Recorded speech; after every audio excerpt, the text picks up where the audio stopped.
जो मैंने भी आईटी सेक्टर रे जॉब करसंती जो मानकर कंपनी फायरिंग कर दउची तो बहुत पिला जॉब ट्राई करसंती। बहुत पिला जॉब ट्राई कला परे बहुत पिला को जॉब मिलुनी। जेतेबेले जॉब मिलुनी तो सेमाने कोन करसंती ना जहाँ भी जॉब करिगिरी गोटे फाइनेंशियल सेमाने बहुत पिला कि लोन रे अछि कि कार फैमिली पई पैसा पत्र होउनी।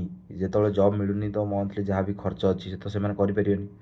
तो ସେମାନେ କ'ଣ କରୁଛନ୍ତି ଲାଷ୍ଟକୁ ଓଲା ଉବର ହଉ କି ରାପିଡ଼ୋ ହଉ ଜୋମାଟୋ ସ୍ୱିଗି ହଉ ତ ବହୁତ ପ୍ରକାର ପିଲା ବହୁତ ଷ୍ଟ୍ରଗଲ୍ କରିକିରି ତ ଫ୍ୟାମିଲି ଚଳାଉଛନ୍ତି ଫାଇନାନ୍ସିଆଲ୍ ଷ୍ଟାବିଲିଟି ପାଇଁ।